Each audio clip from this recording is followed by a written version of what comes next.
The night begins with the soft hum of fluorescent lights and the sterile chill of polished steel. It's 2:13 a.m. in a quiet Ohio funeral home, and rain lashes against the windows like 1,000 tiny fists. The sound seems almost alive, desperate to be let in. Ethan Cole, 27, a young funeral assistant with only 2 years of experience, wipes his palms on his apron as he rolls a gurney through the dim corridor. His voice trembles as he recalls this moment, years later. It was supposed to be just another night. Routine, simple, but nothing about that night was simple. On the gurney lies the body of Margaret Ellis, age 61, pronounced dead earlier that evening at St. Mary's Hospital after a sudden cardiac arrest. The hospital tag dangles from her wrist, the ink slightly smeared from the rain. The body is cold, pale, still, or at least that's how it's supposed to be. Ethan moves with practiced calm, but his eyes keep drifting toward her face. There's something unsettling about it. Not frightening exactly, more like unfinished business. Something about her didn't feel gone, he confesses, his voice distant, like a man replaying a memory he doesn't want to own. He begins the standard cleaning process. The room is silent except for the soft, metallic clink of instruments and the rain's constant percussion. But then, a flicker, the faintest movement from her left hand, a twitch. Ethan freezes, blinking hard, telling himself it's just post-mortem reflex, the body's last dance of electricity. He looks away but then sees it again, a flutter beneath the eyelid. He swallows, uneasy now. It's nothing, he whispers to himself. Just a trick of the nerves. Then, without warning, the air monitor crackles to life. It's not connected to any machine, just the old intercom wiring in the corner. Static hisses, then fades into silence. Ethan takes a step back, the kind that feels instinctive, primal. And that's when it happens. A sound so out of place, it seems to tear through the fabric of reality itself. A long, ragged inhale. The camera would linger here. The light flickers, dust floating midair, Ethan's breath hitching as he stares at the impossible. Margaret's chest rises slightly, then falls. The breath is unmistakable, trembling, wet, and human. A metallic clang echoes as his forceps hit the floor. No, he whispers. No, no, no. He stumbles back toward the wall, eyes wide, his mind trying to rationalize what can't be real. Maybe it's air escaping from the lungs, he tells himself. Maybe it's gas. That happens. That has to be it. But then he hears it again, softer this time, like someone struggling to find air after drowning. He's not imagining it. He knows he's not. The room feels smaller, colder. His heartbeat fills his ears. Every sound, the rain, the lights, the hum of the refrigerator, fades away, leaving only that awful, shuddering breath. Ethan backs toward the door but can't bring himself to leave. If I turn my back, he says, I might never know if I actually saw what I thought I saw. Time slows. The camera would close in on his trembling hands as he reaches for the sheet, slowly pulling it down to reveal Margaret's face. Peaceful, expressionless, until her lips part slightly and a faint gurgle escapes. Ethan gasps. The air in the room feels charged, almost sentient. He doesn't remember dropping to the floor, only the metallic echo of his knees hitting tile and the sound of his own ragged breathing. Later, he'll tell himself it must have been a final reflex. Trapped air, nothing more. But in that moment, alone in the morgue, he knows what he saw. That night, Ethan says, voice breaking, I thought I'd witnessed a miracle, but what came after felt like a cover-up. The rain outside intensifies as the lights flicker once more, and the frame fades to black. The morgue fades to sunlight, a warm golden morning spilling across a quiet Ohio neighborhood. Birds chatter in the distance. The sound of the rain is gone, replaced by the hum of life. We see photographs, a smiling woman with silver hair, hands in the soil of a backyard garden. Margaret Ellis, a retired librarian, 61 years old, mother of 2. Known in her small town for her gentle voice and her obsession with growing wildflowers that attracted monarch butterflies each spring, Ethan's voice softens. She wasn't just a body on a gurney. She was someone's mother, someone's friend. We hear laughter. Home videos from her daughter's wedding, a grandchild's birthday, Margaret waving shyly at the camera. Her best friend, Ruth James, appears in an interview, sitting beside an old photo album. She used to say she didn't fear dying, Ruth recalls, but she just didn't believe it was the end. Margaret had spent years reading about near-death experiences, stories of light, tunnels, and voices calling from beyond. She said death was a doorway, not a wall, Ruth says, eyes glistening. The documentary reconstructs Margaret's final day. It was a Sunday afternoon. She'd been in her garden, pruning roses, when she suddenly dropped the shears and collapsed. Neighbors found her moments later and called 911. Paramedics arrived within minutes. Her heart had stopped. For 40 minutes, they worked. Chest compressions, defibrillation, adrenaline injections. Nothing. The monitors stayed flatlined, the team drenched in sweat and resignation. At St. Mary's Hospital, Dr. Lauren Chavez, the attending ER physician, recalls it clearly. It was a textbook cardiac arrest, she says. We followed every protocol. There was no pulse, no respiration, no measurable brain activity. We had to call time of death. The official record shows 6:14 p.m. Dr. Chavez pauses, her voice lowering. But right before the nurse covered her with the sheet, I saw her eyelids flutter. Just once. She hesitates, almost embarrassed. I told myself it was post-mortem reflex. That's what I was trained to believe. The camera lingers on her face, the weight of that small, forgotten moment pressing in years later. You see strange things in emergency medicine, Chavez continues quietly. Bodies move, muscles twitch. But that felt different, like her body hadn't realized she was gone yet. The narrator reflects, medicine sees death as final, a line you cross and never return from. But in rare moments, even doctors sense something just beyond their instruments, something they can't name. Back at Margaret's home, her daughter Emily sits surrounded by her mother's belongings. I got the call at 6:30, she says. They told me it was over. I remember thinking, no, not Mom. She was just fine this morning. She was laughing. Emily's voice cracks as she touches one of her mother's gardening gloves. When we saw her later at the funeral home, she looked peaceful, like she wasn't done yet. The warmth of the family scenes slowly fades, replaced by the sterile white of the morgue once more. The voiceover lowers, no one could have known that hours after her death was declared. Margaret Ellis's story was just beginning. The hum of refrigeration units replaces the soft voices of family. We're back in the morgue, deep beneath the quiet streets of Ohio. The night stretches long, the air heavy with chemical cold and faint disinfectant. Ethan's voice returns, low and unsteady. It was around 3 a.m. when I noticed it again, that sound. At first, I thought it was my mind playing tricks on me, but then I realized I wasn't imagining it. He describes standing over Margaret's body, the fluorescent light flickering weakly above.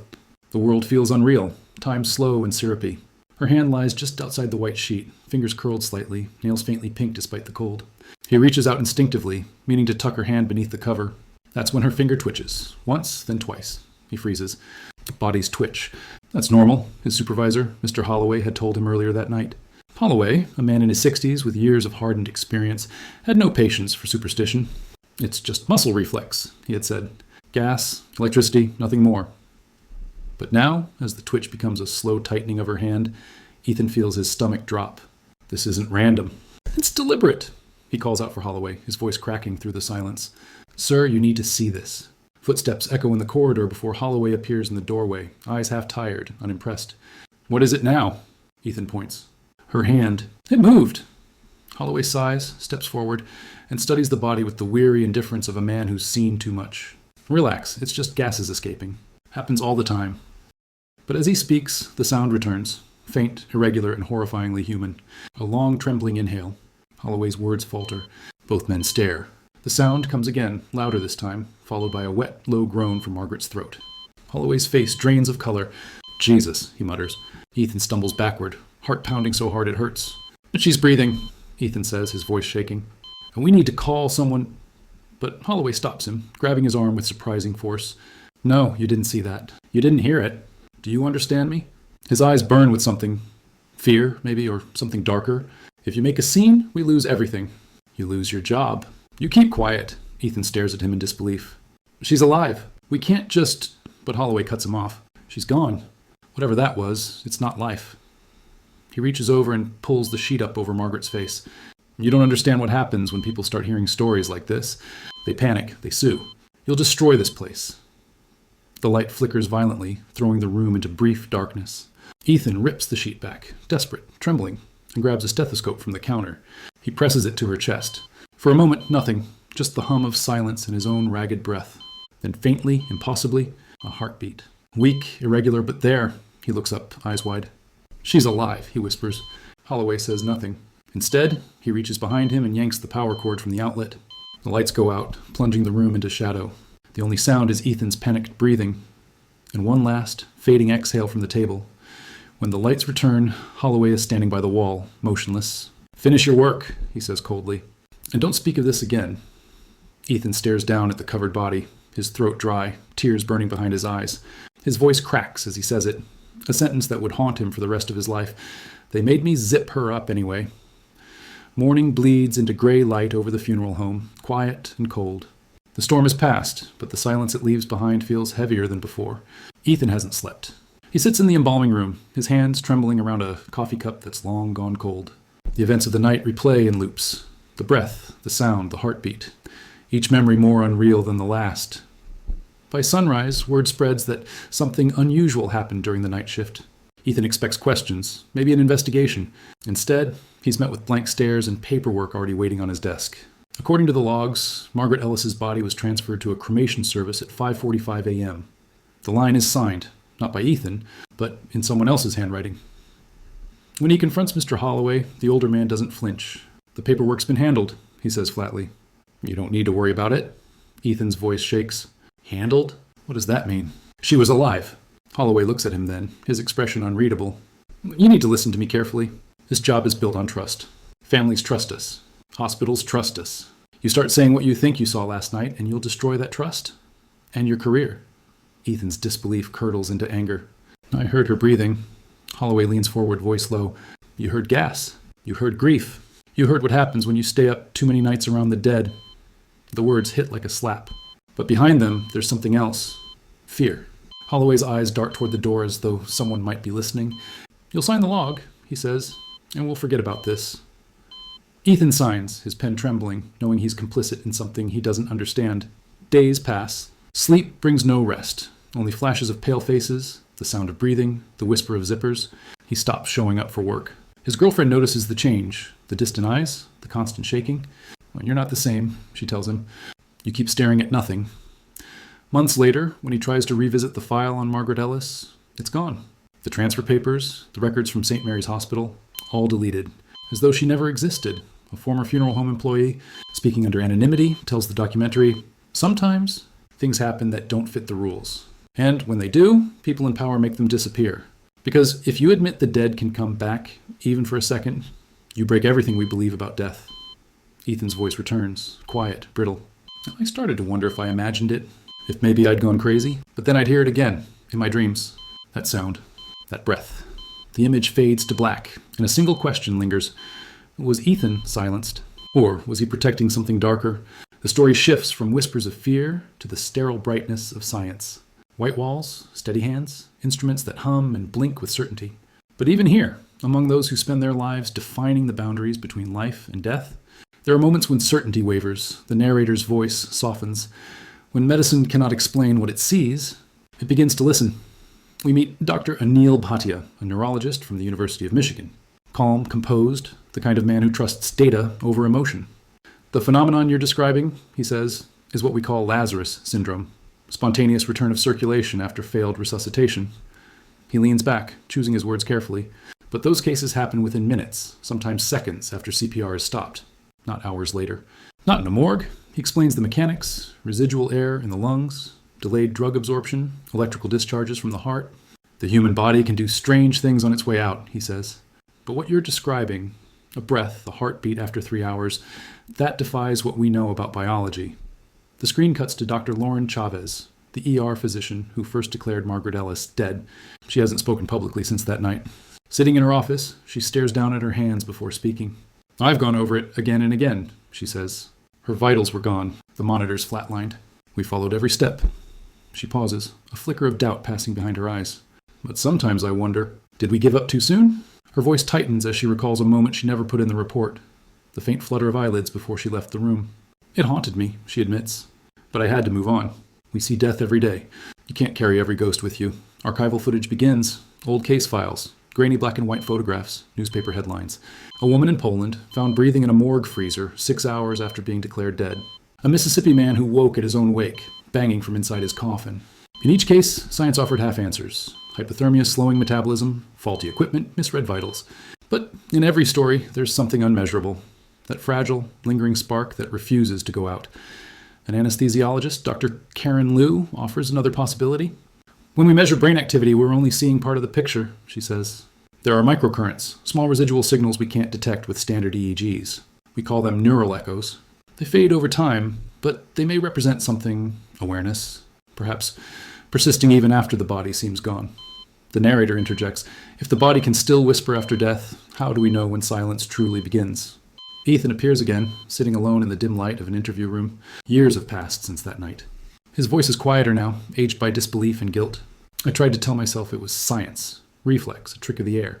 But when I heard her heartbeat, I knew." He looks away, jaw tight. "What if we don't really die when we think we do? What if there's a part of us that holds on, waiting?" The film takes us back to the morgue, now empty, sterile, lifeless. Ethan walks its corridors slowly, tracing the walls with his fingers. The room where it happened has been renovated, but he still remembers every sound. I just needed to know, he says softly. Did she wake up? Did anyone ever see her again? No one ever answers. The camera lingers on an empty gurney beneath fluorescent light, the hum of machines echoing like breath through a hollow room. The voiceover fades in, almost a whisper. Science defines death as absence, but absence may not mean ending. The tone shifts, darker, sharper. The documentary takes on the pulse of an investigation.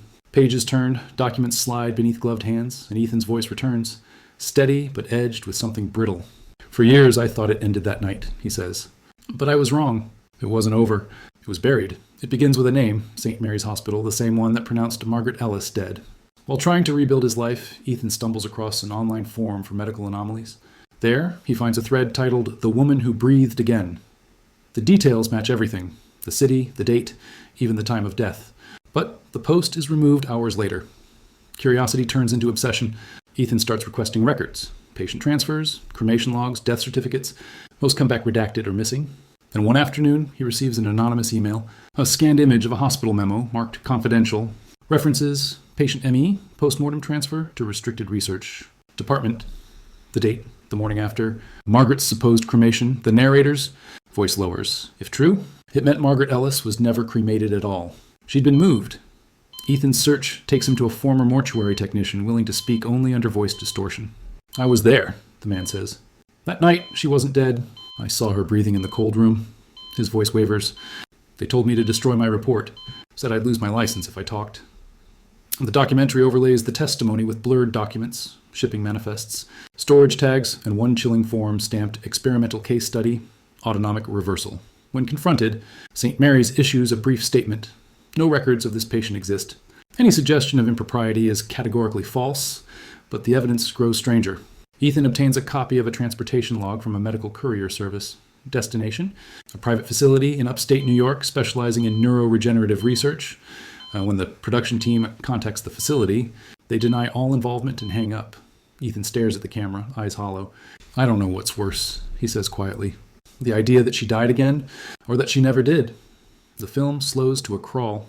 Documents flicker across the screen, redacted lines, black ink over truth. The narrator's tone turns reflective. Medicine explains what it can. Institutions protect what they must. But sometimes silence isn't ignorance. It's intention. A final voice message plays. Ethan recorded it 1 year after reopening the case. If you're watching this, it means I found something, he says. I don't know who's protecting it, but I know it's real.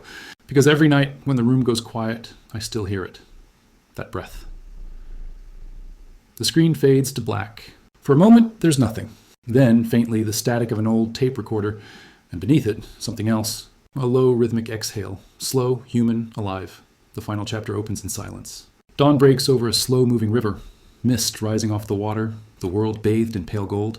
Ethan sits on a weathered bench near the shoreline, older now, his hair flecked with gray. His hands tremble slightly as he holds a folded photograph.